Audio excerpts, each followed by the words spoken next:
तुम ही मेरे हर पल में, तुम आज में तुम कल में, हे शोना। एफएम पर चल रहे गाने के साथ गुनगुनाती ईशा अपने विवाहित जीवन में काफी प्रसन्न थी।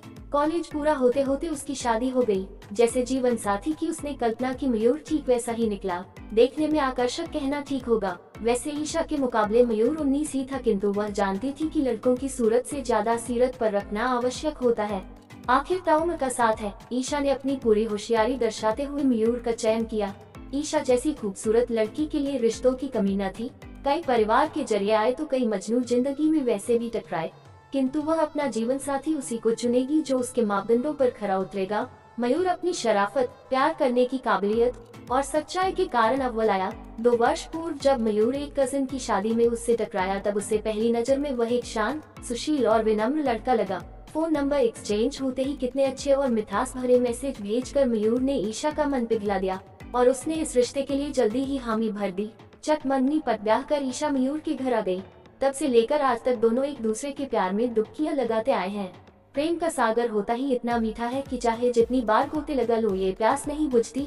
शादी के पश्चात कई महीनों तक दोनों इसी प्यार की लहरों में डूबा उभरा करते, एक दूसरे की आगोश में खोए जिंदगी के हसीन पलों का आनंद लेते। एक दूसरे के साथ सामंजस्य बिठाते हुए दोनों ने धीरे धीरे अपनी जिंदगी को रोजमर्रा की पटरी पर दौड़ने के लायक बना लिया। मयूर एक प्राइवेट कंपनी में उच्च पदासीन, ईशा की हर चाह को जुबान पर आने से पहले ही पूरा कर दिया करता। ईशा पूरे आनंद के साथ घर संभालने लगी। विवाहित जीवन सुखमय था, इससे ज्यादा की कामना भी नहीं थी ईशा को। इस शनिवार को हमारी कंपनी ने फैमिली डे का आयोजन रखा है। मेरी कंपनी हर साल यह आयोजन करती है, जिसमें सभी अपने परिवारों के साथ आते हैं। खूब धूम मचती है, तरह तरह के खेल खिलाए जाते हैं। खाना पीना, नाचना गाना, सब एक दूसरे के परिवार के सदस्यों से भी मिल लेते हैं। पिछली बार तुम अपने मायके गई हुई थी, इसलिए अब की बार तुम पहले पहल सबसे मिलोगी। अच्छा, फिर तो बहुत मजा आएगा। इसी बहाने मैं तुम्हारी कंपनी के सहकर्मियों व उनके परिवारों से मिलूंगी। मयूर की बात सुन ईशा भी खुश हो गई। शनिवार को मयूर की मनपसंद मोरिया नीले रंग की पटोला साड़ी में ईशा का गोरा रंग और भी निखर आया। उस पर सोने का हल्का सेट पहनने से मानो उसकी खूबसूरती में 4 चांद लग गए। सलीके से किया हुआ मेकअप और स्ट्रेट किए हुए कमर तक लहराते केश। ईशा को लेकर जैसे ही मयूर पार्टी में दाखिल हुआ, सब निगाहें उसकी ओर उठ गईं। जोड़ी वाकई काबिले तारीफ लग रही थी। फैमिली डे पर कहीं कोई भेदभाव नहीं था। जैसे कंपनी के मैनेजमेंट वैसे ही कंपनी के कर्मचारी और उसी तरह कंपनी की वर्कर्स के साथ भी बर्ताव किया जा रहा था। सभी अपने अपने परिवारों के साथ घुल मिल रहे थे। कुछ ही देर में नाच गाना शुरू हुआ। कंपनी में काम करने वाले कुछ वर्कर्स आए और मयूर को कंधों पर उठाकर डांस फ्लोर की ओर ले गए। ये दृश्य देखकर ईशा का मन बाग बाग हो गया। अपने पति के प्रति उसके मातहतों का इतना प्यार देखकर उसे आज मयूर पर नाज हो उठा। आज फैमिली डे में आकर ईशा को ज्ञात हुआ कि मयूर अपने परिश्रमी स्वभाव के कारण अपनी कंपनी में कितना चहेता है। तभी एक हैंडसम नवयुवक ईशा के पास की कुर्सी खींचकर बैठते हुए बोला, हाय, मेरा नाम निशांत है। मैं मयूर का दोस्त हूँ। आपकी शादी में भी आया था, पर इतने लोगों के बीच शायद मुलाकात याद न रही हो। ईशा उस मुलाकात को कैसे भूल सकती थी भला। उसे अपनी शादी का वो मंजर याद हो आया जब मयूर के सभी दोस्त स्टेज पर आकर फोटो खींचवा रहे थे। तब सभी मित्र दुल्हा दुल्हन बने मयूर और ईशा को घेर कर आगे पीछे खड़े होने लगे। इतने में निशांत हंसकर ईशा के पास आ गया। हम तो अपनी दुल्हनिया के पास बैठेंगे, और उसी के सोफे पर उससे चिपक कर बैठ गया। अपनी बांह ईशा के गले में डालते हुए उसने फोटोग्राफर से कहा था, अब खींच ले भाई हमारी फोटो। ईशा को निशांत का नाम तब ज्ञात नहीं था, किंतु उसे उसकी दिलेरी बहुत भा गई। वो स्वयं भी एक बिंदास लड़की होने के कारण निशांत द्वारा भरी सभा में खुलेआम की गई ये हरकत उसे आकर्षित कर गई। मयूर बेहद नियमानुसार चलने वाला लड़का था। हर बात घर वालों के कहे अनुसार करना, हर निर्णय लेने से पहले बड़ों से पूछना, छोटे से छोटे कानून का पालन करना। उसके साथ रहने पर ईशा भी एक सीधी सादी लड़की की भांति रहने लगी, क्योंकि आखिर ये एक अरेंज मैरिज थी और वो चाहती थी कि मयूर आरंभ से उससे प्रभावित हो जाए। आज ईशा ने निशांत को यहाँ देखने की उम्मीद नहीं की थी, किंतु जब वो सामने आया तो वह अनजान बनी रही।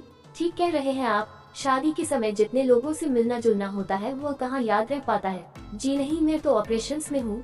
देखा आपने मयूर को वर्कर्स कितना पसंद करते हैं। बहुत सीधा है, सब में घुल मिल जाता है। जी, ईशा के चेहरे की मुस्कुराहट थमने का नाम नहीं ले रही थी। डांस करना पसंद करेगी कहते हुए निशांत ने अपना सीधा हाथ आगे बढ़ाया। ईशा आगे कुछ सोच पाती उससे पहले निशांत बोला, मयूर बुरा नहीं मानेगा, उसे वर्कर्स के साथ डांस करने में ज्यादा मजा आ रहा है। आज निशांत ने पुनः ईशा के समक्ष अपनी अपरंपरागत सोच दर्शाई। कुछ न कहते हुए ईशा निशांत के साथ डांस फ्लोर पर उतर गई। नाचते नाचते निशांत कहने लगा, कहाँ आप इतनी स्मार्ट और आकर्षक, और कहाँ मयूर। मेरा मतलब है आपकी स्मार्टनेस के आगे मयूर थोड़ा भोंदू ही लगता है। ईशा के अचकचा कर देखने पर निशांत ने आगे कहा, बुरा मत मानिएगा, मेरा दोस्त है इसलिए कह सकता हूँ। मयूर के आने पर निशांत बोला, घूर के साथ लंगूर कैसे? पर उत्तर में मयूर केवल हंसता रहा। फिर सारी पार्टी में निशांत ईशा के आसपास ही घूमता रहा, कभी उसके लिए रसमलाई लाता तो कभी कोक का गिलास। उसकी उपस्थिति में निशांत मयूर की हंसी भी उड़ाता रहा और मयूर सब कुछ सुनकर हंसता रहा। ये निशांत कैसा लड़का है? बहुत अच्छा लड़का है, मेरा बहुत अच्छा दोस्त है, बहुत इंटेलिजेंट है, अपने डिपार्टमेंट का हीरा है। मयूर ने निशांत की प्रशंसा के पुल बांध दिए। ठीक ही कह रहा था वह, मयूर वाकई भोंदू है जो यह नहीं समझता कि कौन उसका सच्चा दोस्त है और कौन नहीं। ईशा सोच में पड़ गई। ईशा निशांत की उससे फ्लर्ट करने की कोशिश भली प्रकार समझ रही थी।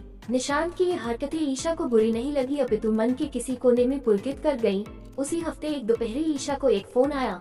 सरप्राइज कर दिया न तुम्हें? देखा कितना स्मार्ट हूँ मैं, तुम्हारा नंबर निकाल लिया। दूसरी ओर से निशांत की वजह से ओतप्रोत हंसी की आवाज आई, परंतु ईशा इतनी जल्दी प्रभावित होने वाली कहाँ थी। अपने पीछे मजनुओं की पंक्तियों की उसे आदत थी, कभी कभी ज्यादा स्मार्टनेस भारी पड़ जाती है। जनाब अपना नाम तो बताइए, ईशा ने पलटवार किया।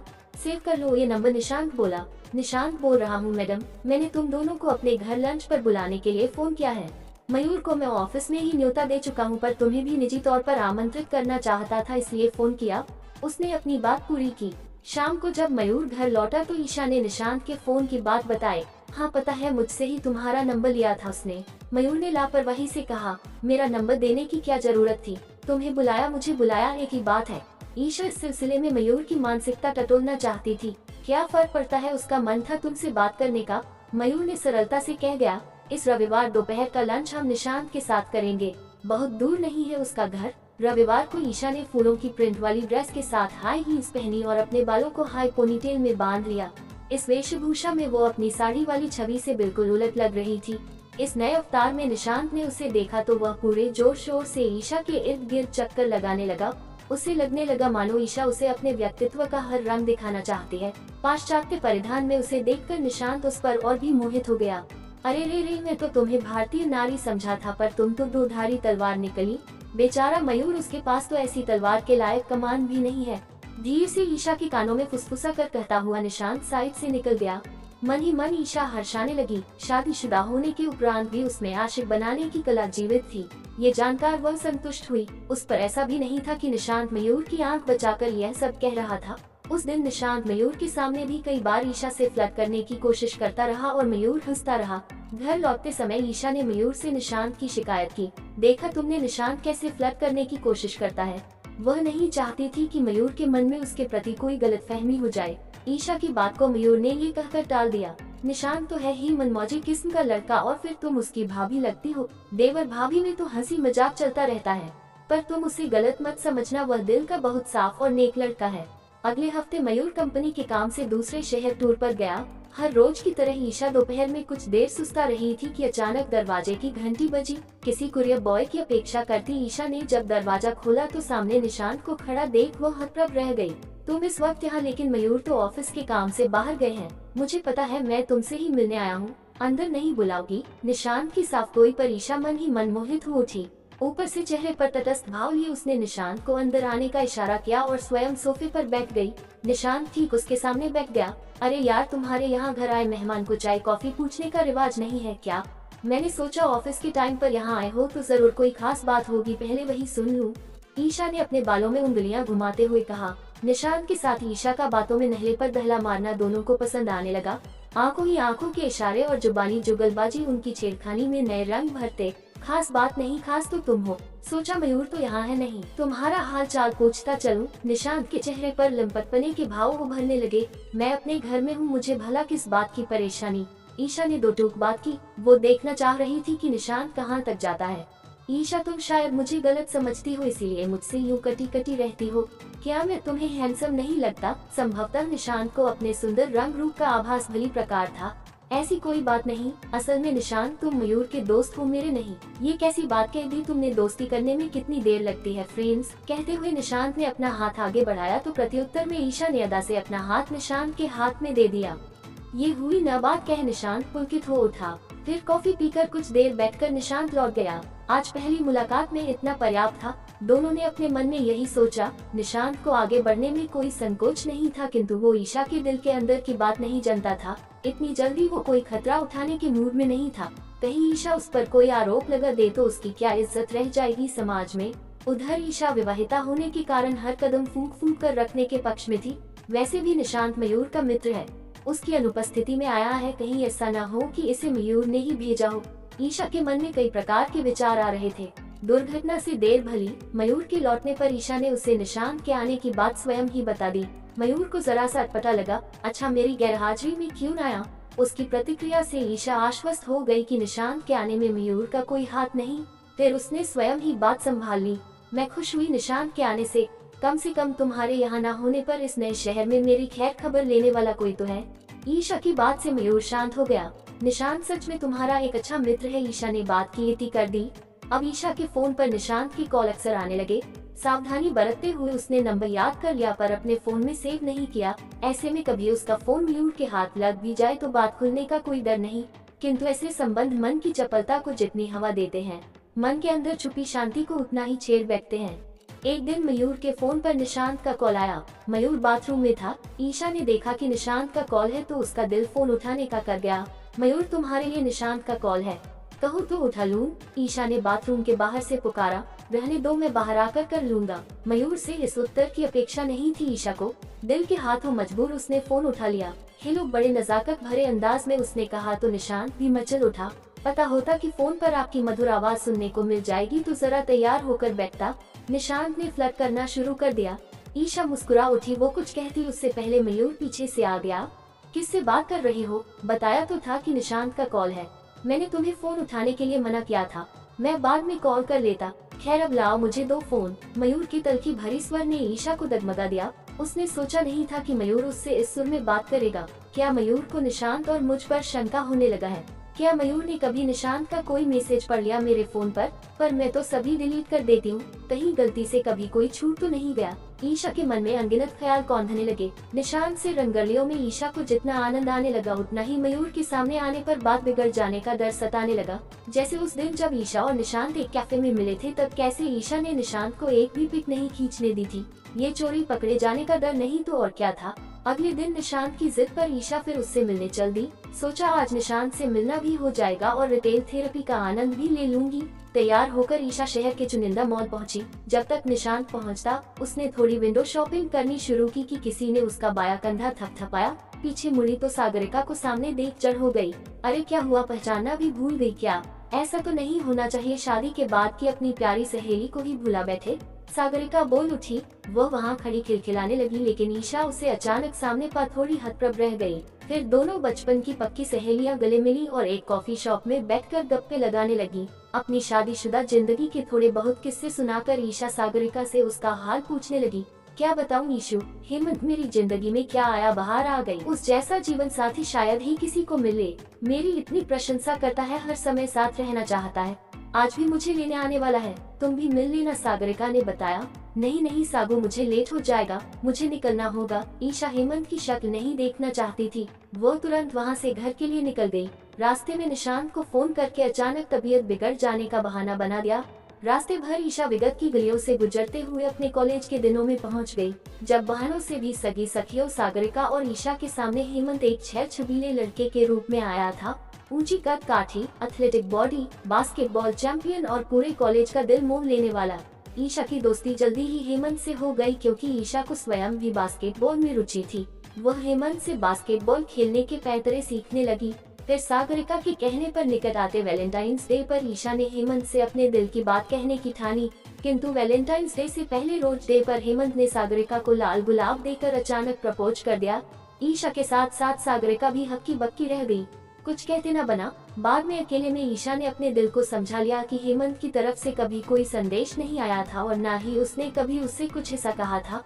वो दोनों सिर्फ अच्छे दोस्त थे, मगर वह जवानी ही क्या जो रास्ता ना भटके। जवानी में हमारे हार्मोन्स हमसे वह सब करवा जाते हैं जिसको बाद में स्वीकारना तक कठिन हो जाए। युवावस्था ऐसा काल है जिसमें केवल वर्तमान होता है, ना भूत ना भविष्य। आज जो कदम हम उठा रहे हैं उसका कल हमें क्या भुगतान करना पड़ सकता है। ये सोचना जवानी का काम नहीं। कॉलेज के आखिरी साल में एक दिन ईशा अपने हॉस्टल के कमरे से बाहर आ रही थी कि हेमंत वहाँ आ गया।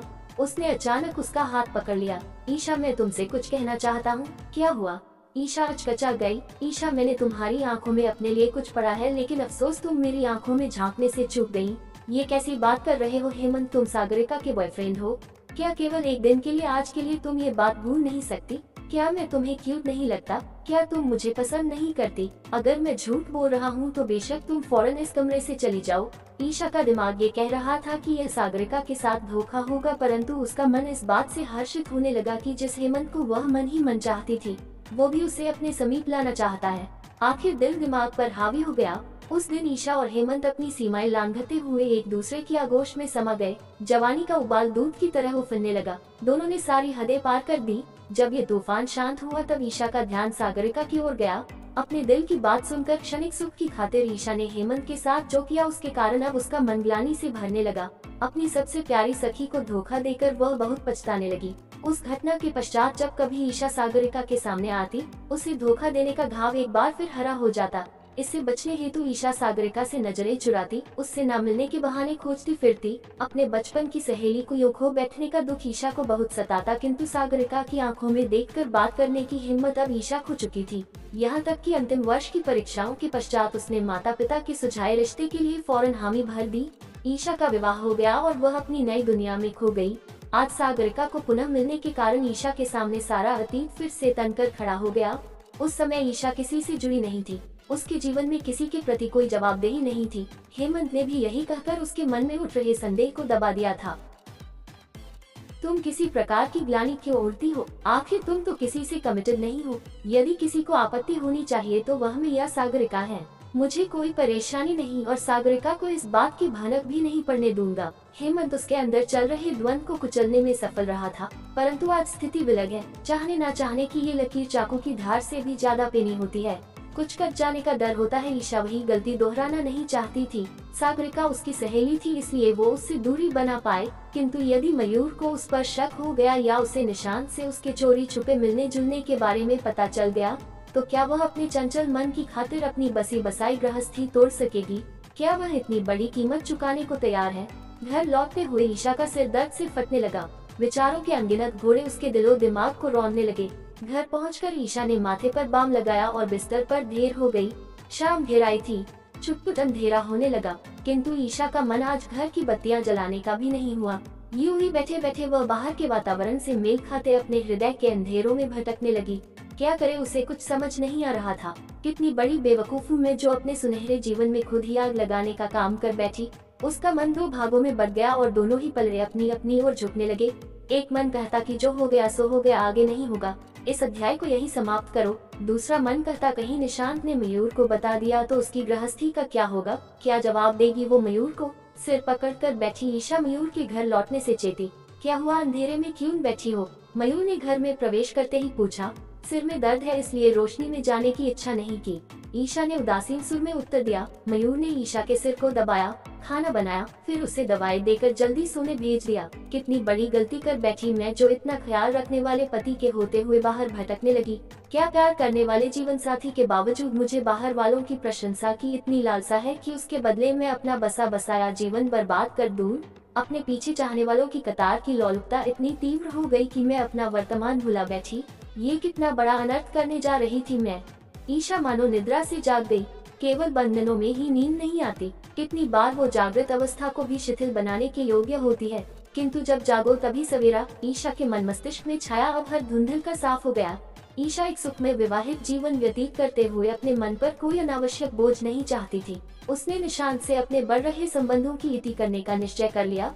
वैसे भी अभी देर नहीं हुई। उन दोनों के मध्य कोई ऐसा अध्याय नहीं खुला था जिसकी कीमत उसे अपना स्वर्णिम कल देकर चुकानी पड़े। अब जब कभी निशांत ने ईशा के घर आना चाहा या फिर उसे बाहर मिलने का न्योता दिया, ईशा ने हर बार कोई न कोई बहाना बना दिया। हर बार वो अबाध गति से स्थिति से निकलने में सफल रही, किंतु बारंबार ऐसा होने पर निशांत को संदेह होना स्वाभाविक था। मुझे ऐसा क्यों लग रहा है जैसे तुम मुझसे मिलना नहीं चाहती? कोई भूल हो गई क्या मुझसे? उसे ईशा की उपेक्षा खलने लगी। वही ईशा की विमुखता का कारण जानना चाहता था। नहीं, ऐसी कोई बात नहीं। तुम तो जानते हो कि मैं एक विवाहिता स्त्री हूँ, घर गृहस्थी के चक्करों में बेहद व्यस्त रहती हूँ। ईशा गृहस्थ जीवन की व्यस्तता का बहाना देकर सभ्यतः बच गई। मयूर के साथ आओ कभी घर पर या फिर किसी संडे हम दोनों आते हैं तुम्हारे घर। निशांत एक शातिर लड़का था। ईशा के जवाबों और प्रतिक्रियाओं से उसे समझते देर न लगी कि अब इस गली में उसका प्रवेश निषेध है। आखिर नो एंट्री के बोर्ड के आगे वो कितनी देर अपनी गाड़ी का हॉर्न बजाता रहता। दोस्तों, अगर आपको कहानी अच्छी लगी तो लाइक करें, कमेंट करें। अगर आप चैनल पर नए हैं तो चैनल को सब्सक्राइब जरूर करें ताकि ऐसी ही कहानी आपको आगे भी मिलती रहे। और आज की इस कहानी के अंत तक बने रहने के लिए धन्यवाद। तो फिर मिलते हैं एक नई कहानी के साथ। जय हिंद।